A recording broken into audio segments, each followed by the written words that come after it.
Why would anyone spend a substantial amount of his own money to run for governor when he knew that if he won, the legislature was certain to do everything it could to thwart him? With us today to explain himself, the 42nd Chief Executive of the great state of Illinois, Bruce Rauner. Uncommon Knowledge, now.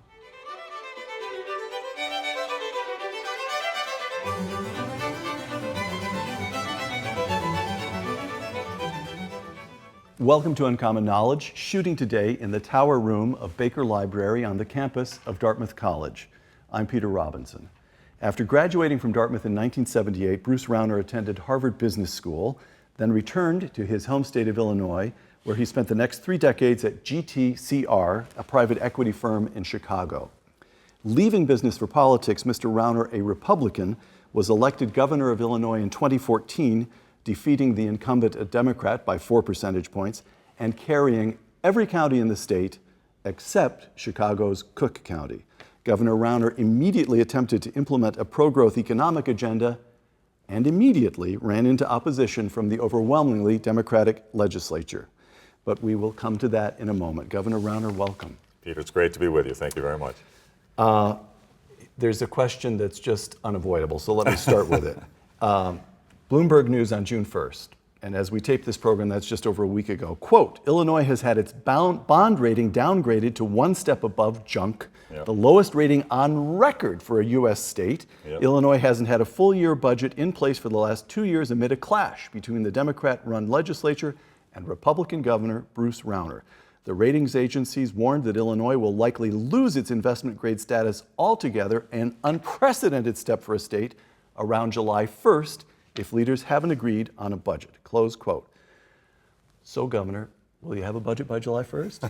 We're going to work like heck to try to get a balanced budget. You know, Peter, you're not backing down even now. No, not at all.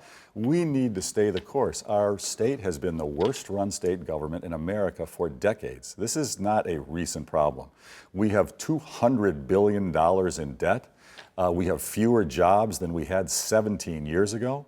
And while we're not growing our economy, our government spending has grown 66% the last 17 years.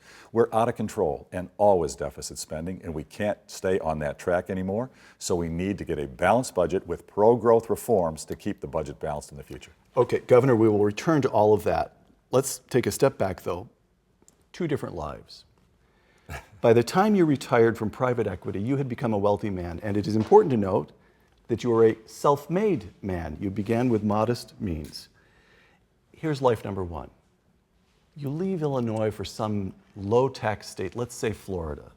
Buy a nice place in Coral Gables, up in Palm Beach. You spend a couple hours each morning on your own investment portfolio, and the rest of the day it's golf, sailing, reading all the books you'd wanted to read. That's life number 1. Here's life number 2. You stay in Illinois, and then you spend tens of millions of dollars of your money to run for governor in a bruising campaign, knowing that you would face long hours, constant political attacks, and a legislature completely dominated by the other party. And Bruce Rauner chose life number 2. What were you thinking? I get asked that fairly often. The answer is, this is a labor of love. I was born and raised in Illinois. We raised our 6 children in Illinois. I built many successful companies in Illinois. I love it. It's home. And home is worth fighting for. You know, we've been a terribly run state for decades, and unlike other people, I decided I'm not going to run away. I'm going to change the system. It's broken, and together we can fix it. It's not a partisan issue. It's not about Democrats versus Republicans. It's about the people against the corrupt political insiders who've been in power for decades, and we need to get power back to the people again. That's why I ran, and we're going to achieve that goal. You know, I'm a self-made guy. I love to work. I'm a big Teddy Roosevelt fan, and Teddy Roosevelt said it so well. It's much better to be in the arena, covered in mud and sweat and blood, and battling for what you believe in than being in the spectator stands. I believe that very strongly. And I said, you know what, who gets a chance in life to improve the future for 13 million people? I want to fight and make our home better for all the people of Illinois. Okay. All right, let's spend a moment or two on what went wrong here in the state of Illinois. You get from end of the Second World War right through probably the mid-70s, and then there's a resurgence in the 80s. Illinois is a major state, an important economy, you know, because you spent 30 years doing very well, building businesses right there in the upper Midwest. And now you've got a state that, as you say, has been running deficits for year in and year out for what did you say, 17 years? 35 years. 35 years. As best I can tell, it's something like 6 or 7 years now that the state has been losing almost 100,000 people a year. Yes. People voting with their feet, getting out of there. Exactly right. What went wrong? What went wrong in Illinois? Well, there are many factors, but we were taken over in 1983 by some politicians who were really in public service for their own benefit, a lot of self-dealing, a lot of corruption. And government insiders, special interest groups that make their money from government became ascendant and really took power. And as a result, deficit spending, inside deals, corruption, cronyism, patronage. 4 out of the prior 9 governors to my administration, 4 of them went to prison. Many members in the General Assembly are engaged in very much self-dealing and selfish behavior, and the system is just broken down. We have the best people in America, hardworking, great workforce. We have the best location of any state in America, very strategic, great agriculture, great natural resources, incredible transportation network. We should be one of the fastest growing states in America. We should be right up there with any state, Texas or anywhere else. But for decades and decades, we've been one of the slowest growing states. Businesses leaving, people leaving. The corruption, the taxes, the deficits, and the regulation on our businesses. We are a constrictive, anti-growth state. We have double the number of regulations on our businesses that the states around us have. And businesses have been voting with their feet. People have been voting with their feet. This has been going on, and we've got to change that direction. Okay, so let's get to what you ran on here. You ran on something you called the turnaround agenda. Of course, we don't have time to go all into it in great detail. And by the way, to your credit, it was quite detailed. It was quite a detailed agenda. People could know what they were voting for when they voted for you. Yeah. The economic competitiveness and job growth package. What was the point of that? What did you want to do when you campaigned on that? Well, so here's the key. We can't get our way out of our problems without strong economic growth. We've got to have our economy growing faster than our government spending, or we will just continuously be chasing our tail down. That's what we've been doing for years. So I wanted to cut the red tape, cut the regulations, become much more free enterprise and pro-growth, and I wanted to change the culture of government. Our political system is really designed, our government is designed to help politics rather than serve taxpayers and serve the residents, and I wanted to change that culture. That's really what everything that we're fighting for is trying to do. And taxes, you had what you call the Taxpayer Protection and Property Tax Freeze Package. Yes. Which means? Well, we have the highest property taxes in America, right up there with New Jersey.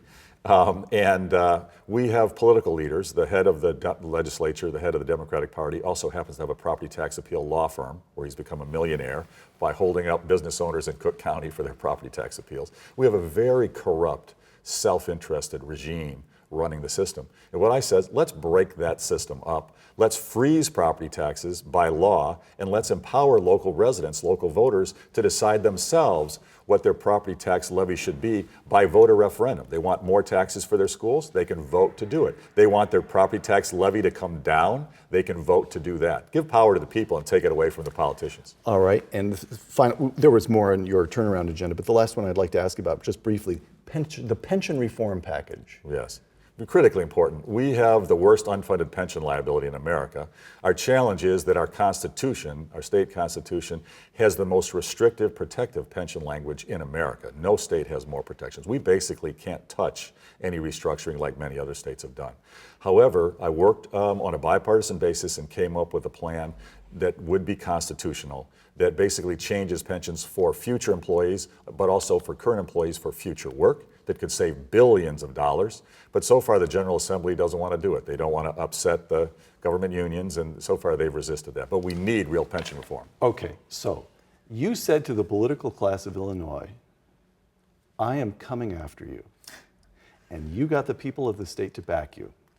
And by the way, it should also be noted that as best I can tell, you had endorsements from every major newspaper in this state. We did. We'll get to what did happen. What did you think would happen? You say to a guy, here's a club, and the moment I get elected, I'm going to smack you right between the eyes. What did you think the legislature would do? The good news is that many Democrats in the General Assembly know that what we're advocating for is the right thing for the long term. The issue is getting them to vote the right way against the wishes of their leadership. The Speaker, very powerful, been the Speaker for Madigan. 35 years, that's Right. correct.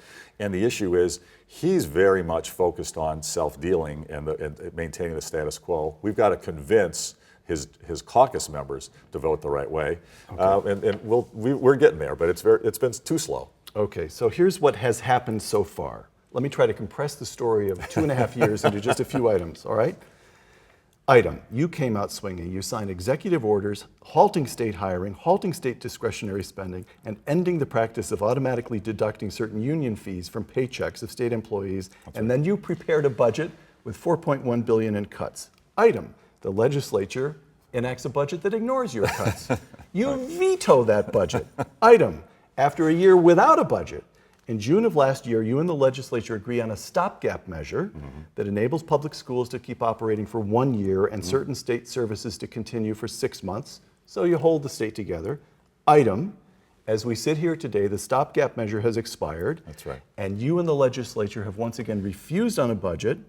The state's unpaid bills now amount to billions, many tens of billions. That's right. State's already paying about 2% more on its debt than states in better economic or financial shape.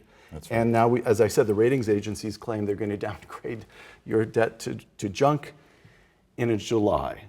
Governor, you've had quite a 2.5 years. It's dog years. It's really like 14 years. So here's the question. As I said, you carried every county except Cook County. You had the endorsements of all the big newspapers, and you won by 4 points. Now, that's not a landslide, but it's a decisive margin. Why does the legislature feel so free to defy you? Well, These guys are playing chicken with the governor of their state. Well, what they're doing is not serving the people of Illinois. The people of Illinois deserve balanced budgets. Frankly, we have a constitutional requirement to have balanced budgets. Yet, when I came into office, we had over $170 billion of debt. That doesn't happen through balanced budgets. And we have a system where we don't have jobs. You know, we have the highest unemployment rate for African Americans in the nation. We have one of the lowest rates of economic growth and job creation in the nation. And it's purely self-inflicted by bad policies and bad government in Springfield. And this is the reason many Democrats, voters, Democrats and Republicans, are with us very strongly. But the insiders, the special interest groups, the government unions, and the Speaker are united. They don't want to change anything, and they are locked down, just saying, maintain the status quo. And what they'd like to do is force Republicans to vote for a massive tax hike to bail out the overspending. Yes, right. And that will solve no problems. We cannot tax our way out of our problems. We need to grow our way out of our problems. Okay, well, I want to ask again about that in just a moment, but first, Indiana, just next door. Yep. And beginning with the election of Mitch Daniels, Governor Mitch Daniels, who I'm sure is a good friend of yours. He's my mentor. He was the best governor in America, I think, the last 50 years. 2013 Indiana has enacted just the kind of agenda you proposed. Lower true. taxes, government reform, Yep. and just the kind of economic growth that you would predict for Illinois. Yep. Why is Indiana different from Illinois? What's the difference in the politics? Why does their politics work and yours gets gummed up? Well, they have not had the type of corruption and self-dealing and folks in government who are there for the wrong reasons. That's one key point for me. I want to have term limits in Illinois. Let's get the folks who are locked in for 20, 30, 40 years in power. Let's get them out. Let's get fresh ideas, new leadership, whether Democrat or Republican. Let's get people who are there for the right reasons, not as a career to make money. That's a fundamental difference between Illinois and Indiana. And when the business community recruited me to run, they asked me to run. Yes. I said, well, I've never been in public service directly. I've been an advocate, but I've never been in. So I want to study. So I went to see Mitch Daniels, and I sat with him for 2 days in Indianapolis. He said, Mitch, how'd you do it? What'd you do? What was the strategy? How'd you get it done? And then I went and I visited with Jeb Bush, and I visited with Rick Snyder, and I visited with Scott Walker, and I visited with many of the governors, spent time. They coached me, they advised me, and then I put together a team, I think the best team of any state government in America. I brought the COO from Georgia to run Illinois. I brought the head of corrections from Iowa to run our prison system. I brought the head of human services from Florida to run our human services. I brought the head of the legal department for Mitch Daniels to come run our legal service. Old private equity guy, you're doing a search for across the whole nation, bring the best talent I can find. Exactly right. I've got a turnaround on my hands. That's exactly right. Okay, so here's where matters stand now. This is the Wall Street Journal earlier this year. Illinois Governor Bruce Rauner has been trying to pull the land of Lincoln out of economic decline amid obstruction by state Democrats. And it's a losing battle. Governor, I'm sorry to say that. That's the Wall Street Journal. It's a losing battle. After 2 years without a state budget, Mr. Rauner is now bending as Democrats promise to hold the budget hostage if he doesn't sign a tax increase. Close quote. Are you bending? What we've got to do is get a balanced budget, and we'll never give in on that. We will stay persistent. We have to. We have to change direction. And we're negotiating actually 24/7. Literally, my team is negotiating with the majority in the General Assembly today and every day and every weekend. And I was on the phone this morning with members of the General Assembly. We need to come up with balanced budget. The good news is we've gotten the majority party to work with us. They're working, negotiating on term limits. They're working on a property tax freeze. They're working on consolidating government. And we have 7,000 units of local government, double what most states have. Corruption, cronyism, patronage, high taxes. They're working on pension reform. We've got them to the table and they're working on the right issues. They're not quite there yet, but we're never going to give up. I think we're going to get there. Okay, so here's a non-Illinoisan's question. Two Republican governors, two reform governors, at least they started as reform governors, both of them. Arnold Schwarzenegger, California, he was elected 2003. He makes a serious effort to reform California government for about a year and a half. And then in 2005, there's a group of ballot measures that he proposed and that he considered necessary to reform the state, and they go down to defeat. The unions poured money into that campaign to defeat them, and they did defeat them. And Arnold Schwarzenegger said, you win. Effectively, he governed from that point on as a centrist Democrat, even though he was elected as a Republican. Now, that's not nothing. Just holding California together, just getting those budgets passed is we not need nothing. more than that. Okay, so there's the Schwarzenegger example. And then you've got Scott Walker of Wisconsin, who just said, we're going to reform this state. And he took violent protests, and he survived a recall election. So here's Schwarzenegger on this spectrum, and here's Scott Walker, who's just going to do it no matter what. Where's Bruce Rauner? You know what? We're going to get it done. And Peter, the reason we're going to succeed is the biggest changes we're driving have nothing to do with the General Assembly, nothing to do with any votes inside Springfield. What we've done, I signed an executive order my first month in office. I said, if you're in a union in my administration and you don't want to be, you don't have to be, and you don't have to pay any of the dues. We got sued.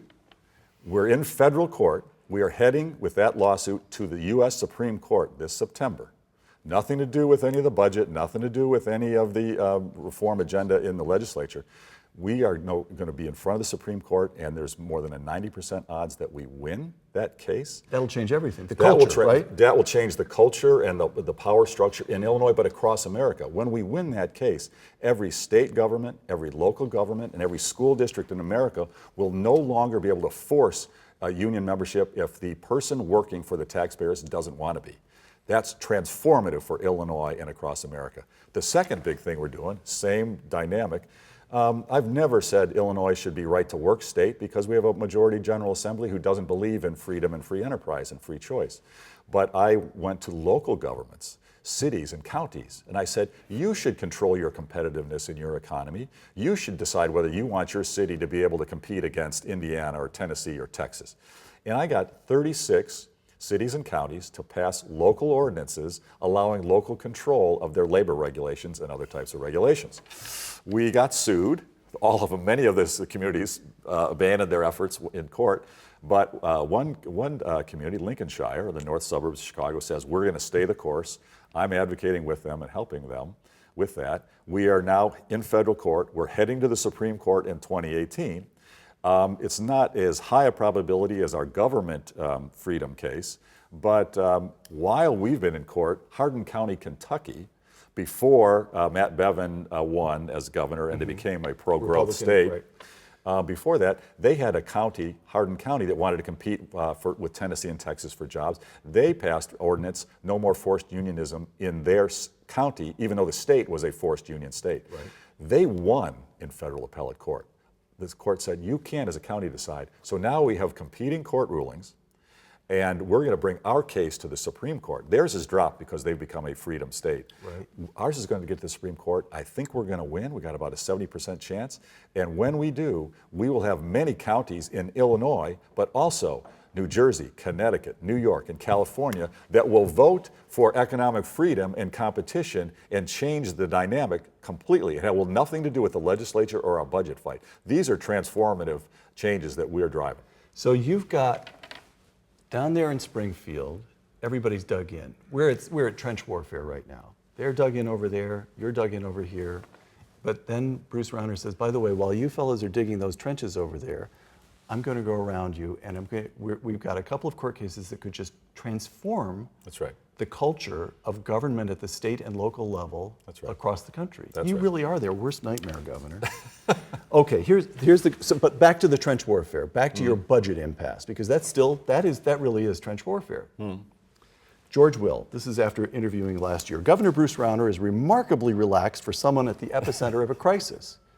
But then, George Will continues, but then stress is pointless when the situation is hopeless. Close quote. You gonna buy that? Hopeless? Oh, not hopeless at all. You know, I had a woman, an elderly woman, come up to me last month. She couldn't move very well, but she came up, she grabbed me by the arm, she looked me in the eyes, she teared up, and she said, Governor, you're our last hope. Don't give up. And she said, and I'm a Democrat, and many of my friends are Democrats, we know you're doing the right thing. And you know, I get that every day. I get people coming to me and saying, Governor, stay strong. Don't give up. Don't give in. Don't back down. We're with you. We know we need these changes. Our system's broken. And many of them go on and say, and I'm a Democrat. I don't normally vote Republicans, but I support you. We need you to lead this turnaround. Wow. Okay, so now that I'm an expert, because I've been reading up in Illinois for the last week to prepare for this interview, let me tell you what I think is going to happen. And then you tell me what is going to happen.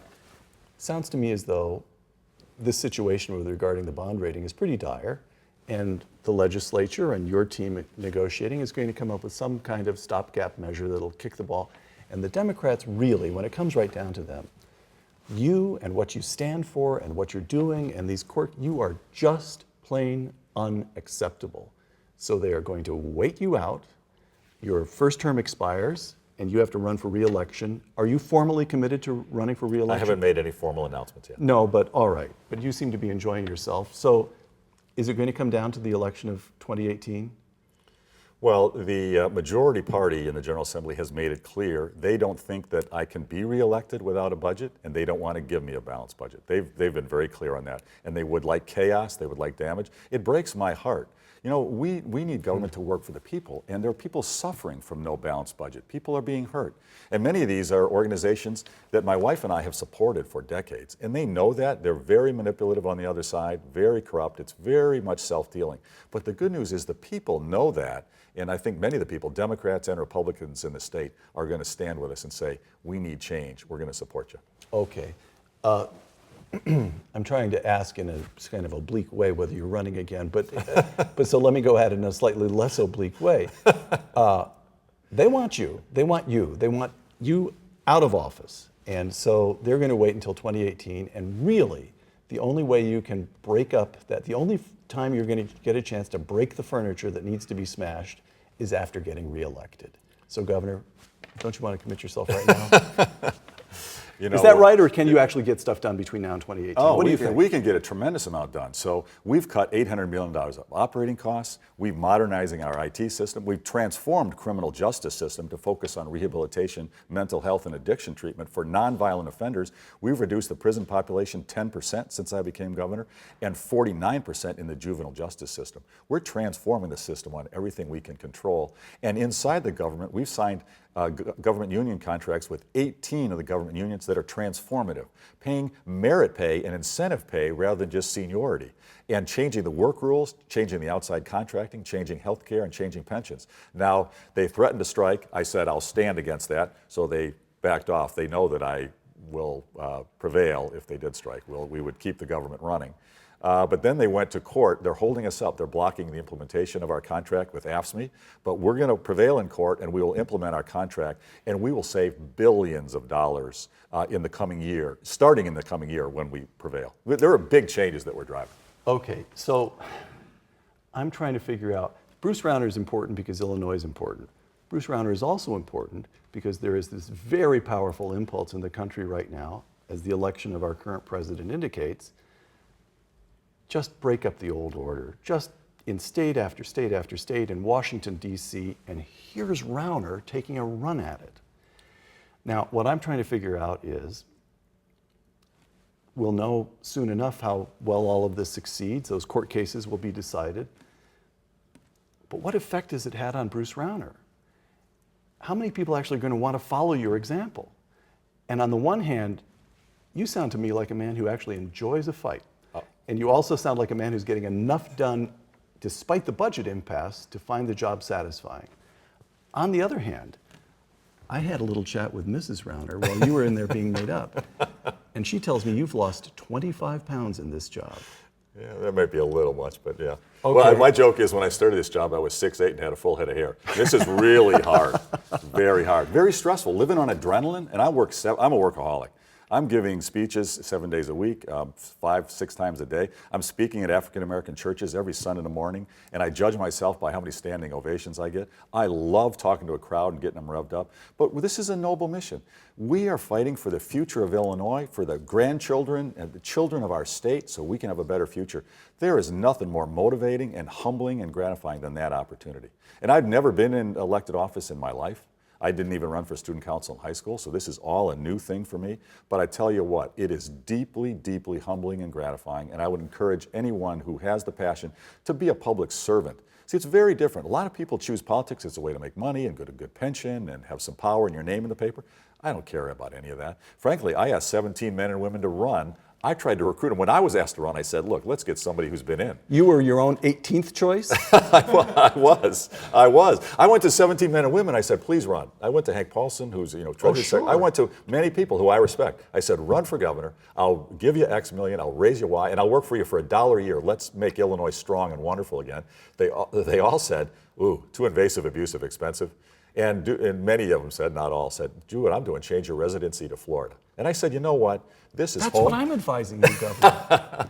This is home.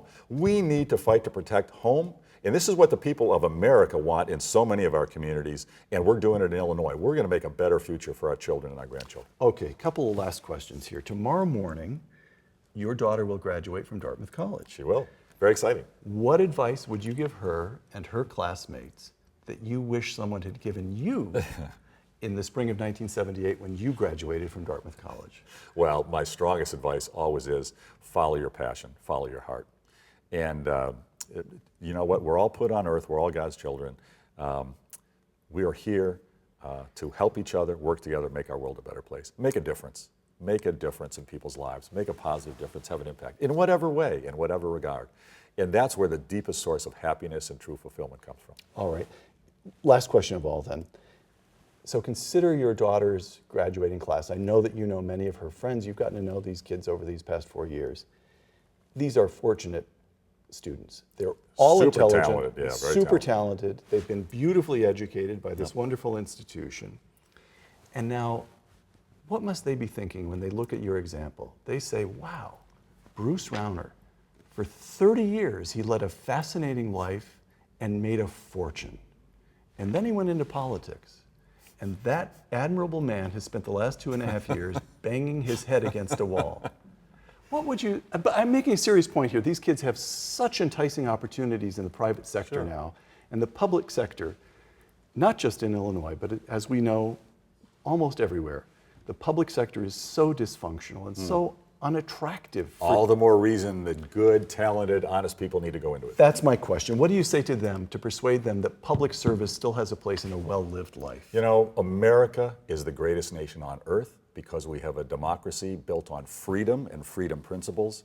And democracy only works when the citizens get informed, engaged, and involved in the process. And I encourage everyone to get involved in whatever way they can as real public service, not as a way to make money or a pension, but as a way to help make a better life for all of us in America. You know, I got my values from my grandfather. He was my best buddy growing up. He was an immigrant, didn't speak much English. He spoke Swedish. He lived in a little double-wide trailer. I never inherited any money, but he taught me 3 things. He said, Bruce, whatever you do, work your fanny off, give 100% your best effort every day.